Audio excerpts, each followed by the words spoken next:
This is episode 6 of the Relentless Man podcast, Connection. Welcome to the Relentless Man podcast. I'm your host, Christian Modjaiso. My goal is to help you become the man you need to become in order to accomplish your goals. To do this, I will have to be very raw and brutally honest with you. If you're easily offended, stop listening. If you're easily triggered, stop listening. If you can't handle explicit language, stop listening. If you are fragile, stop listening. Otherwise, let's dig in. A community member named Juan asks, "How do I connect with people?" Thank you very much, Juan, for asking this question.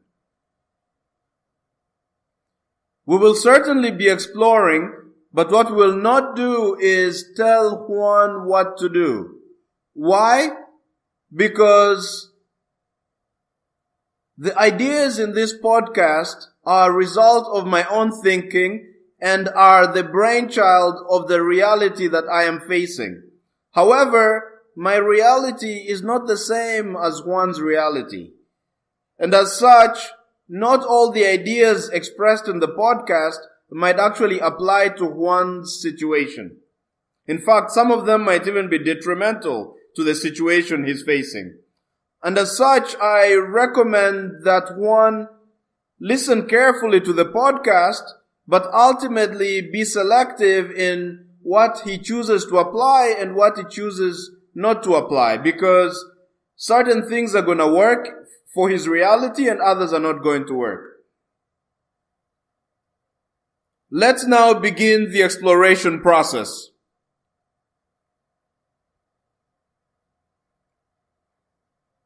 We are all familiar with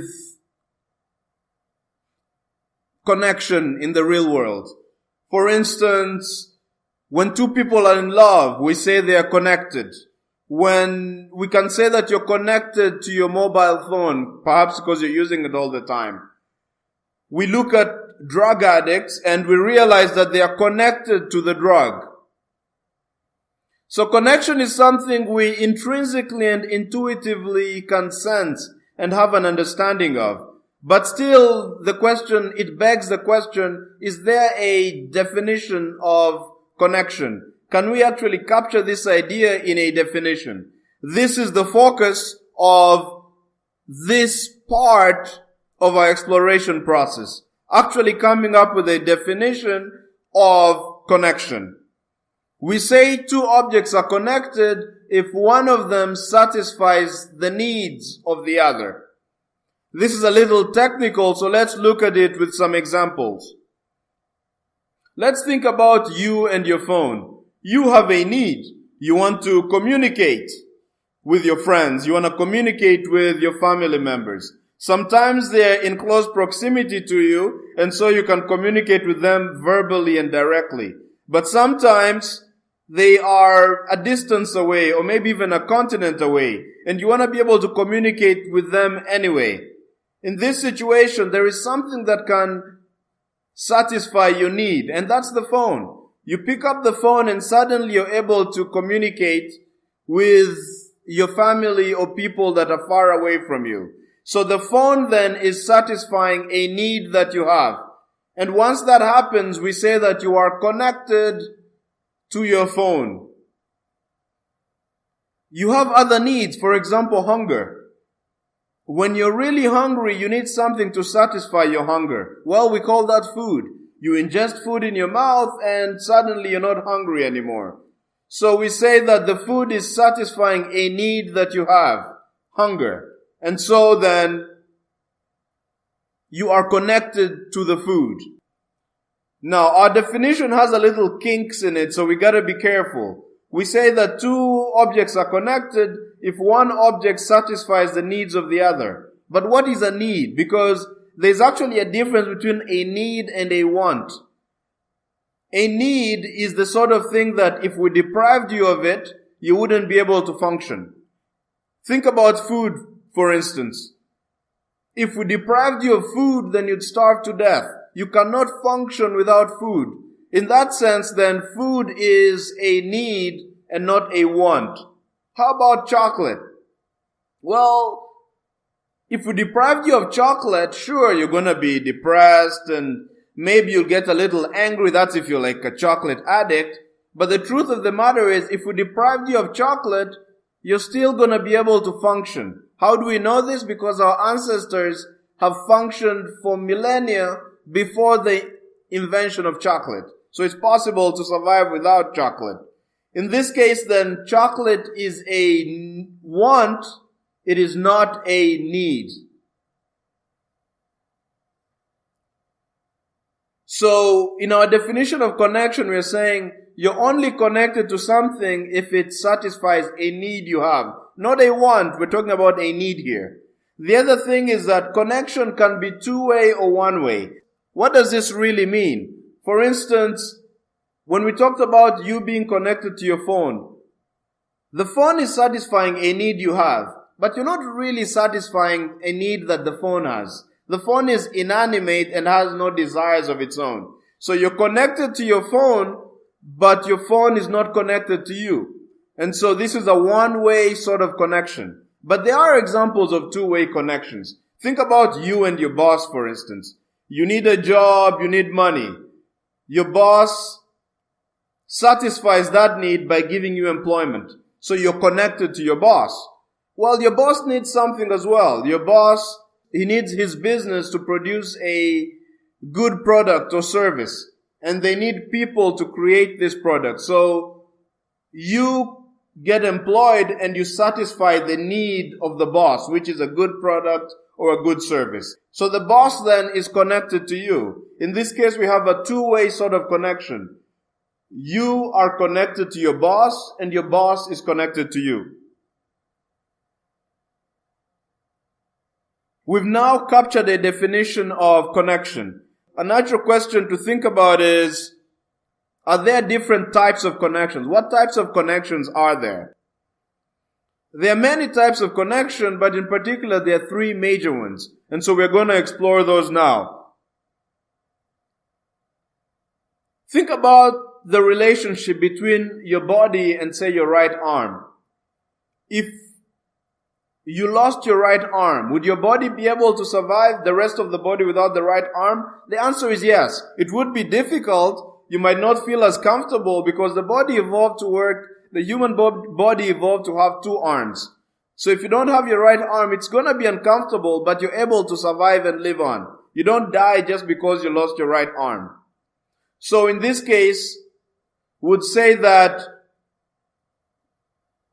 your body has a weak connection with your right arm because your body can survive without your right arm. That is, it's not strongly connected to your right arm. That's kind of the concept. It's a little technical, but bear with me here. Let's think about another side of it. Your arm. Can your arm survive without the rest of your body? Well, the answer is no. If we cut off your hand or your hand got disconnected for some reason from the rest of the body, it's going to start rotting and it's going to die away. This says that the hand is very dependent on the rest of the body. So the hand has a strong connection with the rest of your body. So this is an example of what we'd call a strong connection. Let's think about the work example, for instance.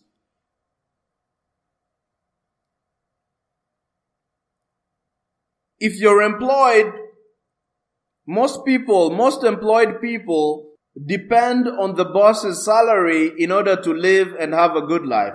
For instance, they depend on the salary they get to buy food, to buy all sorts of resources, maybe to pay for kids' education, in order to support and defend the family. So there's a strong dependence of an employee with his boss. As the sort of dependence where if the employee were fired, they're really in deep shit. They're in a very tough, painful situation because they had such a high, strong dependence on the boss for the survival not only of themselves, but their family. On the other hand, while the employer and the boss needs the employee, in most cases the employee is replaceable. And so, sure, the boss is connected to the employee, but is not that connected to him. Because he can always fire that employee and he'll get along perfectly fine. Could just hire another person. So we say that while the employee has a strong connection to his employer, the employer has a weak connection to his employee. So we've seen two types of connection now. Strong connection, you really depend on the person or thing. And there is a weak connection where you depend on something or someone, but just a bit. We also have another sort of relationship, connection, which is a symmetric connection. Think about the connection between your heart and your brain. Let's say we got rid of your heart. Would your brain be able to survive? The answer is no, because there is no blood being pumped to the brain, and so the brain needs blood to run, and eventually it's going to stop working. The brain is going to die. If we took away your brain, is the heart going to survive? Well, no, because there's no one to give instructions to the heart to pump blood. And if it's not pumping, the heart is dead. So, we're saying that if the heart dies, the brain dies. If the brain dies, the heart dies. This is an example of a symmetric connection. It's a sort of connection where if one of the objects was removed, the other object dies, either physically, psychologically, financially, or whatever other way you want to think of it. But usually what it means is if one of the parties is removed, a death occurs. Let's look at an example of this. For instance, you could work your way to a symmetric relationship with your boss. Let's say that your boss is trying to run a company. He is running a company and he needs salespeople. And you turn out to be an exceptional salesperson, one of the very best, and it's very hard to find another salesman of your caliber. Then your relationship with the boss begins to become symmetric. Why? If the boss fires you, he loses tons of sales, and this affects his business in a way that he can't replace and recover from easily. So he experiences a sort of financial death if he fires you. On the other hand, you need the boss, because if the boss fires you, then you've lost your source of livelihood and your family begins to suffer. So you experience financial and psychological death if your boss fires you. Your boss experiences financial death, maybe even psychological death, if you leave the company. And so in this case, we say you and your boss have a symmetric connection, where if you die, they die. If they die, you die. We've looked at the three main types of connection. We've looked at strong connections. We've looked at weak connections, where you don't really need the other party that much. We've looked at symmetric connections, where if one party dies, the other party dies. But this still begs the question, what are the benefits of connecting? What are the benefits of connecting with people? The first major benefit of connecting with people is cooperation. Many of the great things we've been able to achieve as human beings has been as a result of working together. Think about, say, people trying to create a phone. Making a phone is not an easy task. There are many steps involved in creating a good phone.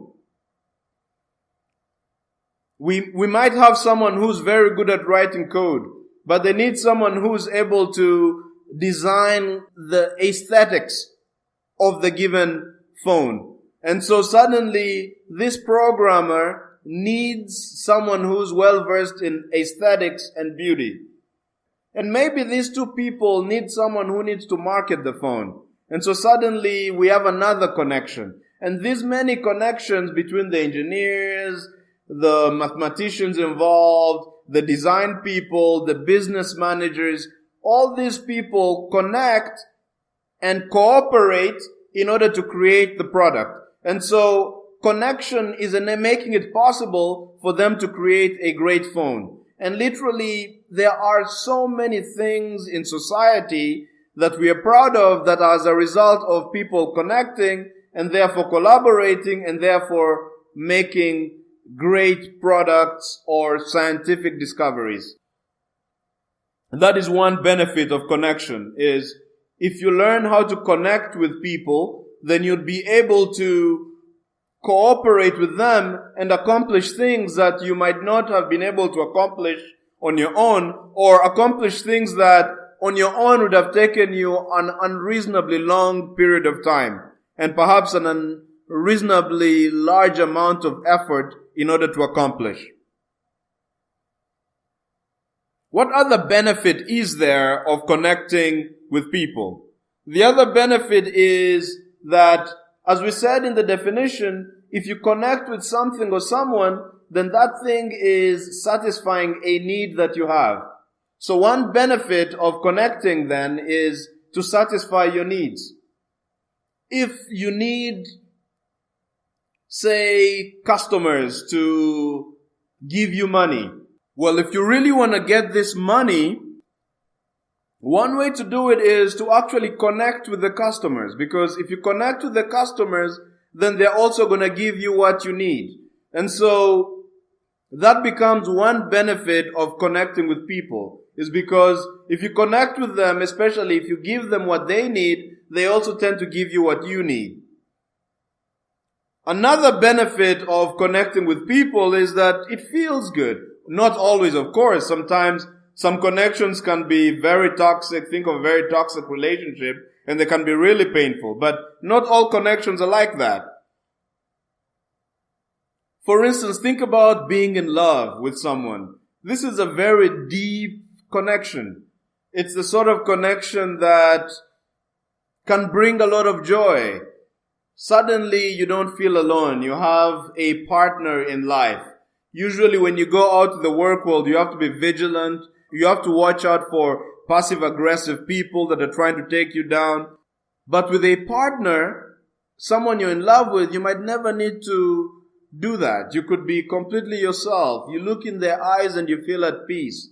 And it's just this rush of positive feelings in your body. You have someone that you can rely on, someone who can listen to you, embraces you, someone who embraces you in spite of your dark side and the negative stuff about you. This is a very good feeling. So that's one other benefit of connecting with people, is you get to feel good. It feels good to have your needs met. It also feels good actually to meet the needs of others. That's why people volunteer at, let's say, soup kitchens or at suicide helplines, because it feels good to help someone else, to meet their need, which is basically helping them out. So we've talked about the advantages, the benefits of connecting with people. But there's another side to the coin. Are there disadvantages to connecting with people? Well, the answer is yes, there are actually disadvantages to connecting with people. The first major one is pain. The more connected you are to someone or something, the more pain you feel when that thing is taken away from you. Let's say you're completely in love with this girl and she's all you could think about. She is, in a sense, the center of your universe. And you rely on her for everything. So you're strongly connected to her. Well, what happens if she dumps you, or she dies, or she moves to a different city? Then you're really screwed, aren't you? Because now you experience a real sense of emotional death here. You feel empty inside. You might spend your time in complete pain and rage. And this is all a consequence of having been so strongly connected to someone. It's actually possible to even be connected to something like a phone. You use your phone all the time. You use it for the internet. You use it to send text messages to others. your phone is also your calendar, it's your reminder. You use it as a torch when you're in the dark. The more you need your phone, the more connected you are to it. And the more connected you are to your phone, the worse you feel when you lose it. If it falls down or someone steals it, then you might feel completely devastated because you've developed a strong connection to it. So this is an example of how connection and connecting with people or things can be a disadvantage, because the more connected you are to them, the more pain you feel when suddenly these things that you depend on or these people that you depend on leave you, or the nature of the relationship or connection changes.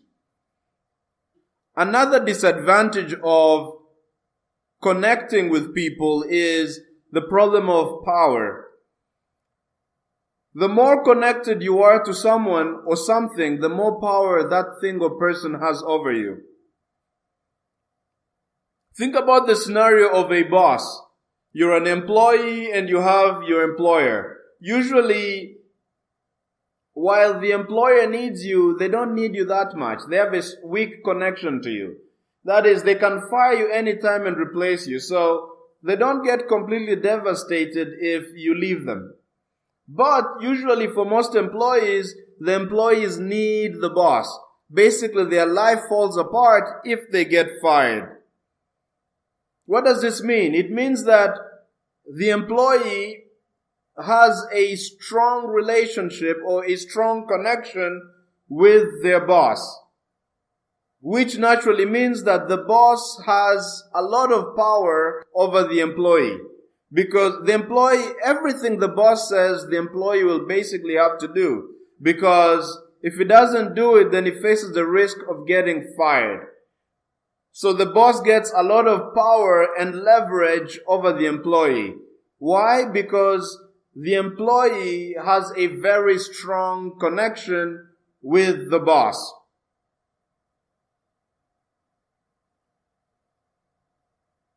Another example is, let's say you have a girlfriend and you worship this girl. You actually quit your job, quit school just to stay with her. Everything she says you approve of. You always agree with her. She can't be wrong. You let her know all the time that she is the center of your universe and that if she left you, your life would just fall apart. You're putting her on a pedestal.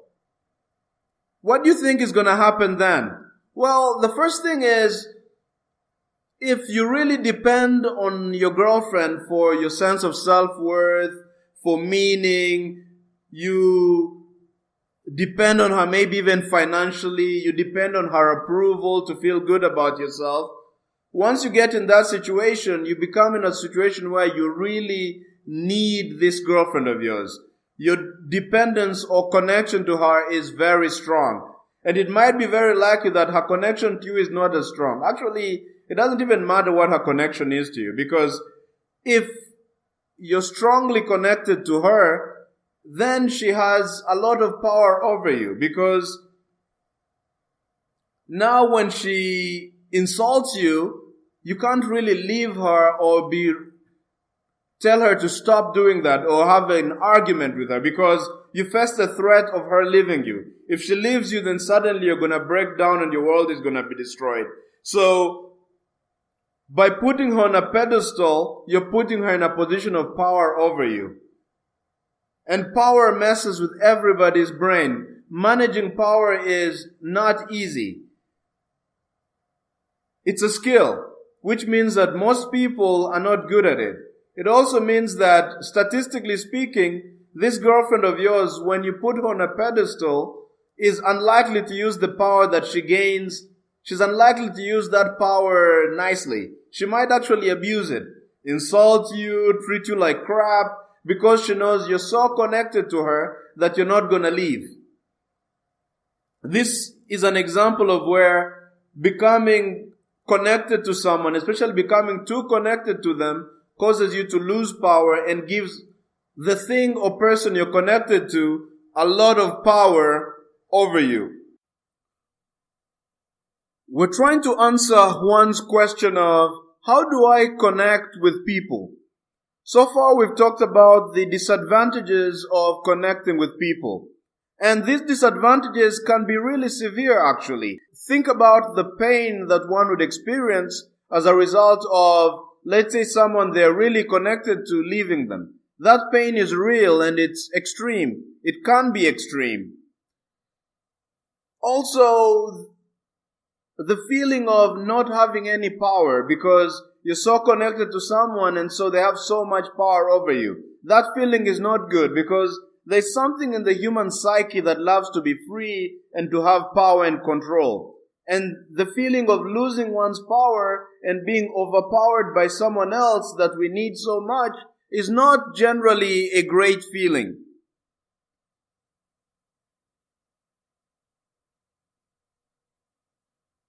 As a result, there are actually people out there who, in realizing how painful it is to connect with people, decide that the best course of action is to not connect at all. To, if they're a student, just unplug from society. Stay in their room, watch movies, don't really talk or interact with anyone. That way they can avoid the pain of connecting with people, or let's say maybe going after a girl and getting dumped, or talking to someone and getting rejected.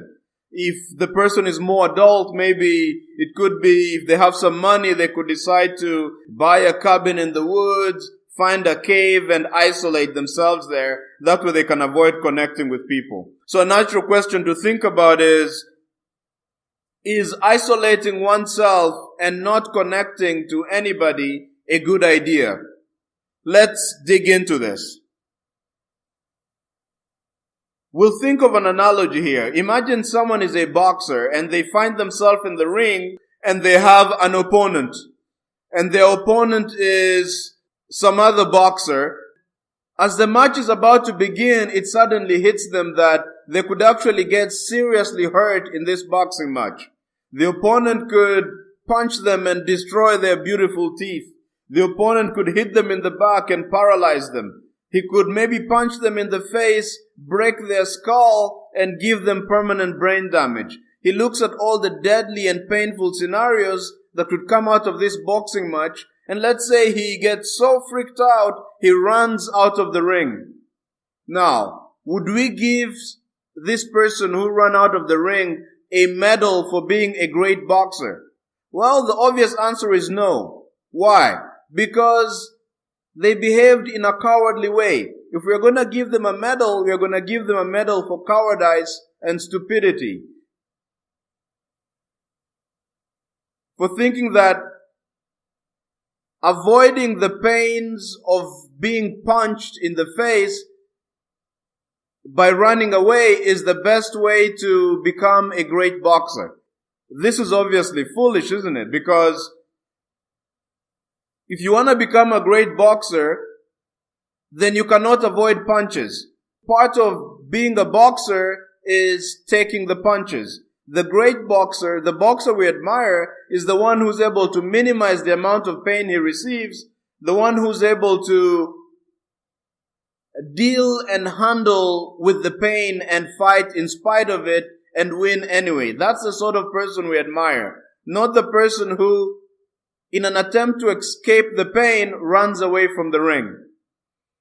Part of being a human being is the social game. We really can't avoid social interactions that much. We are born in a social environment. We have to cooperate and work with people all the time. So really, we are immersed in a social environment. A person who decides to escape this environment and run away into a cave or their room is not admirable. We're not going to give them a medal for mastering the social game. No, we'll give them a medal for stupidity and cowardice, thinking that somehow escaping the social game and running away from pain makes them awesome and really intelligent at the social game. No, this is being naive. So certainly a much more recommended course of action, rather than running away or refusing to connect with people out of fear of being disappointed and feeling pain and losing power and control, what would recommend is not to run away.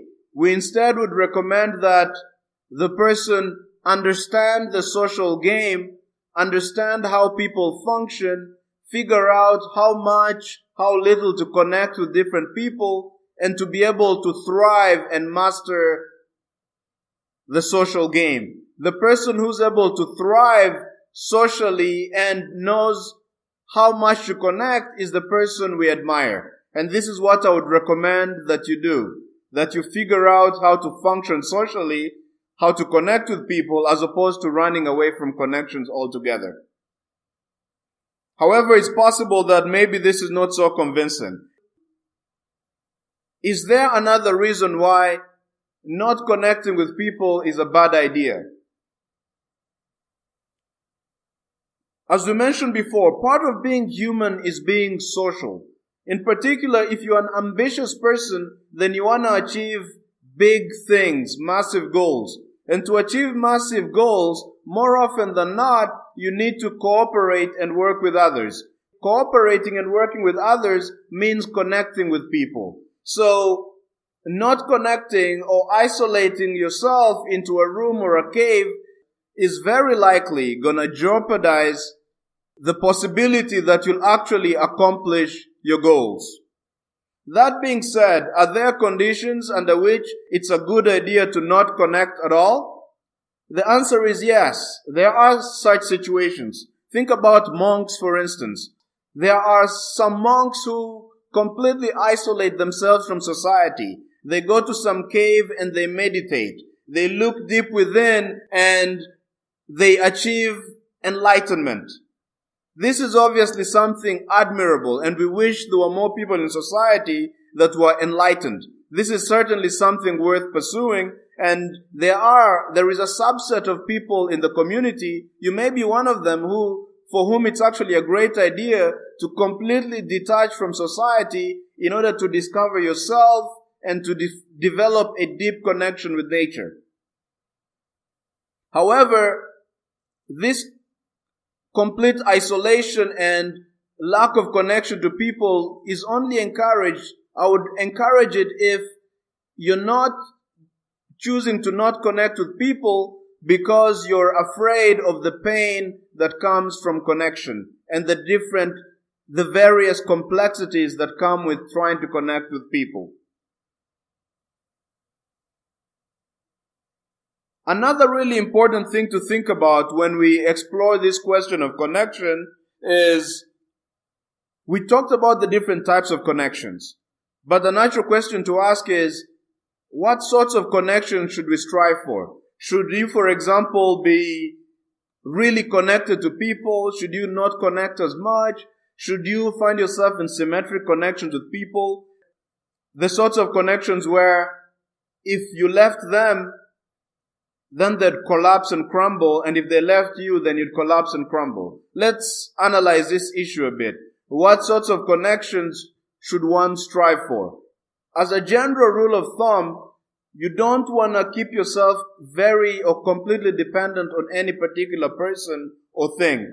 You want to avoid being strongly connected to anyone or anything. Why? Because the more connected you are to someone or something, the more pain you'll experience when that thing or person is taken away from you. And the fact of life is change. Things really don't stay the same. If you have a relationship with someone, the relationship is going to change. They might leave you, they could die, they could love you less. If you have a phone, you're not going to have the phone forever. One day it would fall and break. One day it could be stolen from you. One thing that is constant about life is change. And so, every time you're connected to someone, expect the nature of the connection to change. Expect them to leave or something to happen to them.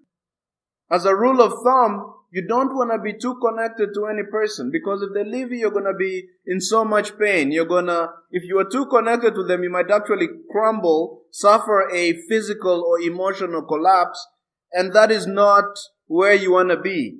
You want to be strong. A man is strong.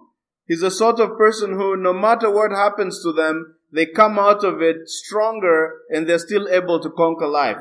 And in order to do this, it's advisable not to connect too much with anything or anyone. It doesn't even matter if they're spouses, by the way. A good philosopher, a guy called Epictetus, used to talk about this. He used to say, when you kiss your wife and you kiss your child, say to yourself, I am kissing a mortal. Reminding yourself that this wife or child could die. And you should be prepared for that possibility. And in particular, you should be able to survive and thrive even when they're taken away from you. This is why it's a good idea not to be too connected to anyone or anything.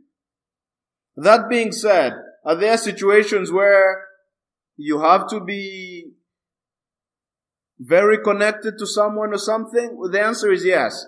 For instance, there are certain relationships, let's say the student-teacher relationship. At the very beginning, the student doesn't know that much. The teacher knows a lot. So the student really needs the teacher. The connection is very strong. And at the very beginning, the student can't really do anything about this. He's ignorant and needs to learn, and so temporarily is stuck in a sort of connection where he is strongly connected to his teacher.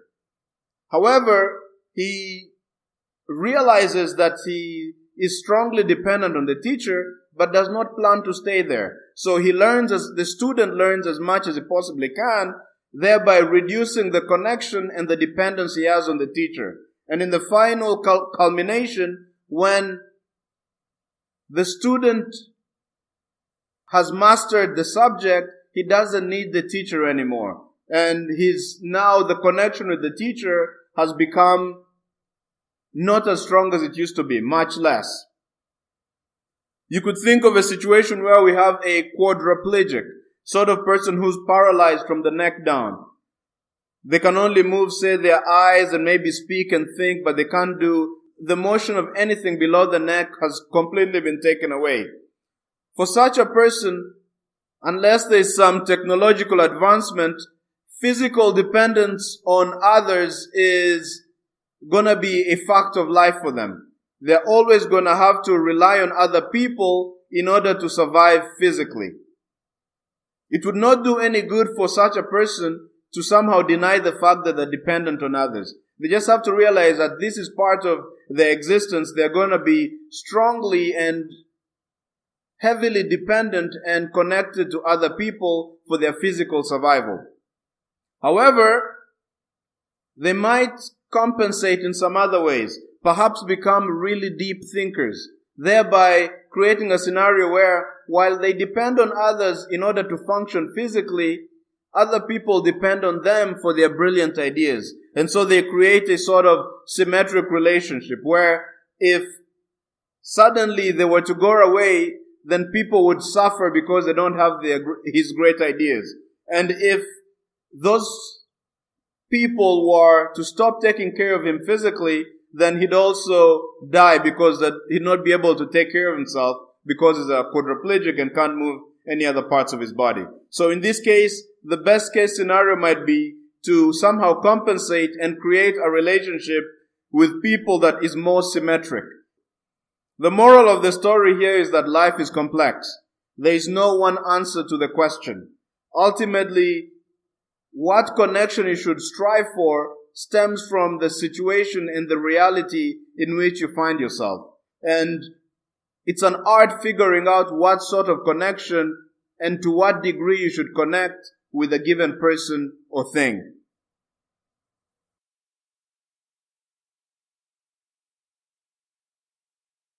We've done a lot of exploration on this question of how to connect with people, but still we haven't looked at a more pragmatic thing. What if I have a person in front of me and I want to connect with this person? How do I do that? So let's tackle that. The recommended course of action is actually straightforward. If you want to connect with someone, figure out what they need and satisfy that need. Figure out what they need, not what they want, what they need. and then satisfy that need. Now, this recommendation is not as simple as it seems because there's complexity involved. Figuring out what someone needs is not always easy. Some people are not as straightforward. They don't always tell you what they need. They might not even talk that much. Their behavior might be difficult to read, and it might be hard to figure out what exactly it is that they need. Sometimes you might have figured out what someone needs, but it becomes difficult to figure out how exactly to satisfy that need. But if you can figure out what someone needs and you satisfy that need, you become connected to them. How fast they connect to you is really a question of how desperate they are. The more desperate they are for the need to be satisfied, the quicker they connect to you. Think about someone who's desperate for love. They were never loved as a child. Everybody around them treated them like crap. Then such a person is very desperate for love. Any sign of affection from you is going to make them cling to you. So the connection becomes much quicker. However, if you have someone who needs something but not so desperately, then you probably have to keep supplying the need over time until you've satisfied them and have them connected to you. Let's look at an example. Let's say you have a boss. You've just come out of college, you're super excited, and you have a new job with this boss. You realize that it's of vital importance that the boss connects to you. Because if he's not connected to you, when the times come to fire people, to get rid of you, you're probably going to be the first on the list. Because the boss has no reason to keep you. So it's in your best interest for the boss to connect to you. So how would you go about doing that?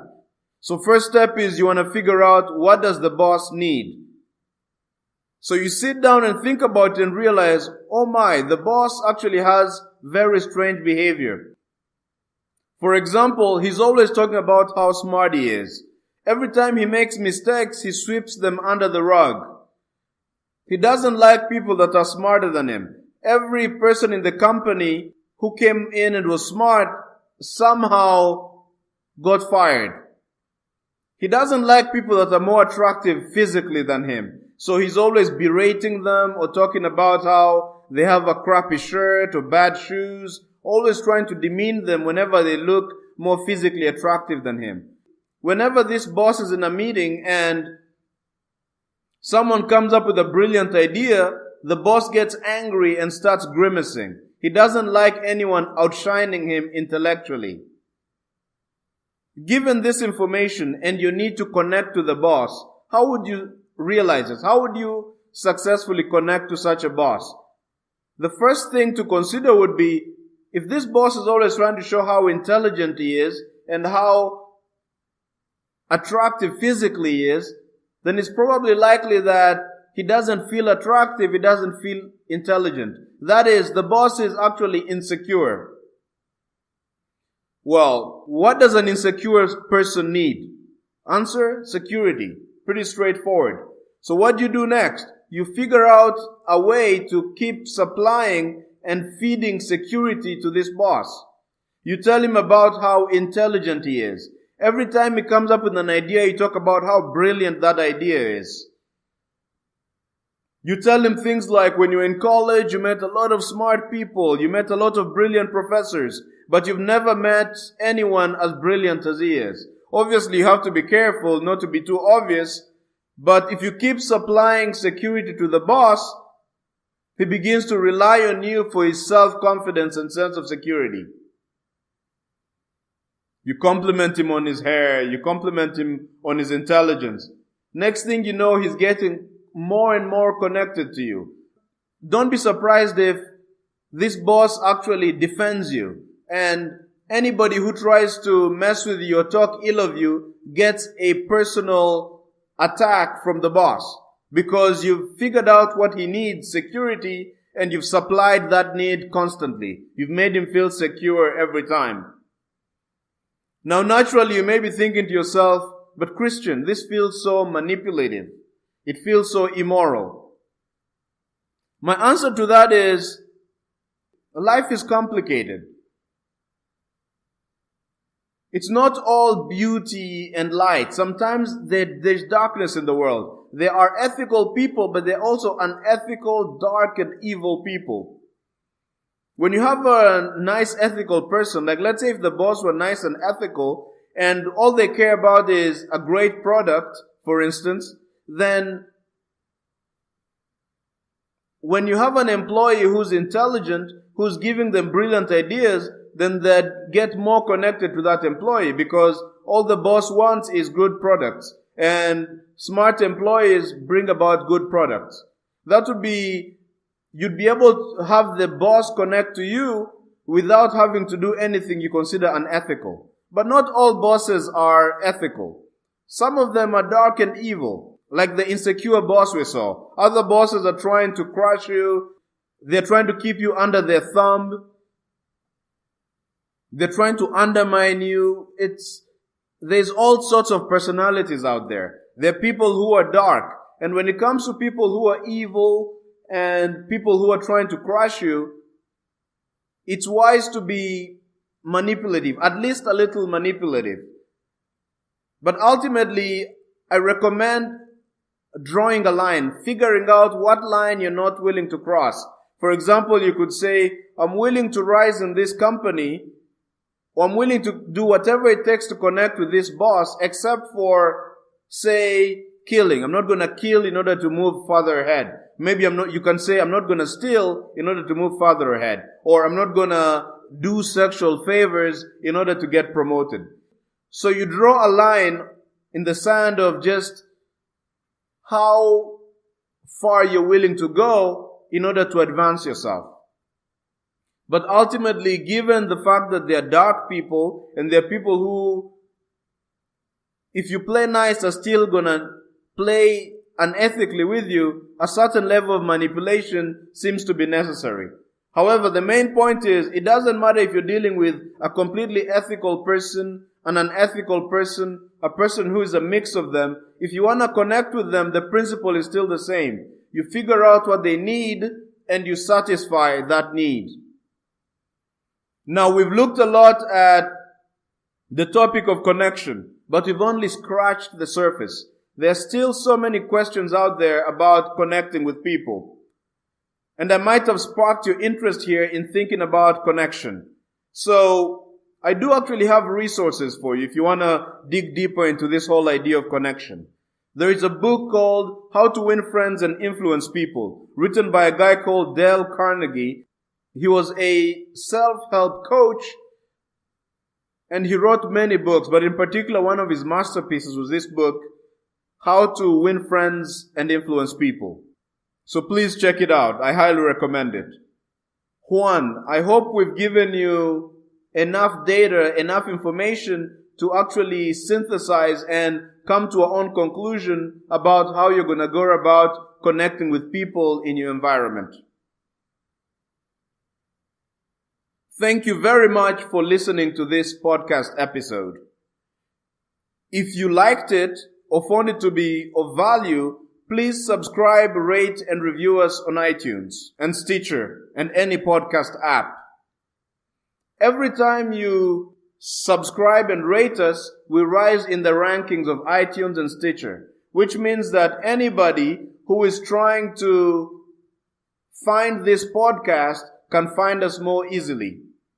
Every time you review us, you help people who are on the borderline, who are deciding whether or not they want to listen to this podcast. Your podcast reviews would either persuade or dissuade them from listening to the podcast. Actually, at the moment, we have 0 reviews. So if you could actually write us a review, then it could help us grow this community and enable us to reach more people and thereby create more relentless men in the world. If you have a friend who you think might enjoy this podcast, please tell them about it. Every episode, as you saw in this episode, is dedicated towards solving or exploring a problem that a community member is facing. So if you have a problem that is really bugging you, please email me that problem And it's very likely that I'll actually make a podcast episode around it, especially for this episode, because I don't have any more questions from the audience. And so the first people to send me questions, it's very likely that I'll make an episode centered on exploring that question that is sent. So please do send me a question. My email is actually in the episode description. If you're having difficulty deciding what the biggest problem in your life is, consider a thought experiment. Suppose you met a magical sadist and it was a done deal. This magical sadist is going to chop off your balls. Your balls are gone. But in exchange for chopping your balls, he offers to solve one problem in your life. What problem would you have him solve? What problem in your life is so bad that you'd be willing to consider losing your balls to see solved? Please email me your ball problem.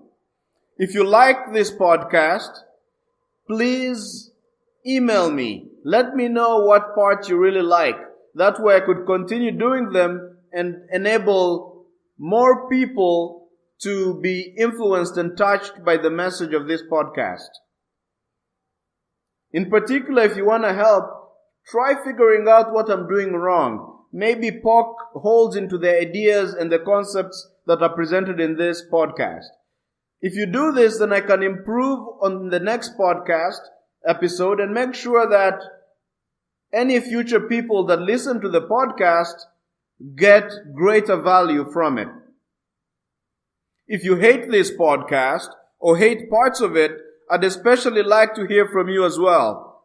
Please message me. Please email me the parts that you hate and dislike. That way I could improve on the podcast and make it better for future listeners and for the rest of the community. My contact details are in the episode description. Also, the recommended resources are also in the episode description, as well as the people mentioned in this podcast. Thank you very much for listening and hope to see you in the next episode. Bye.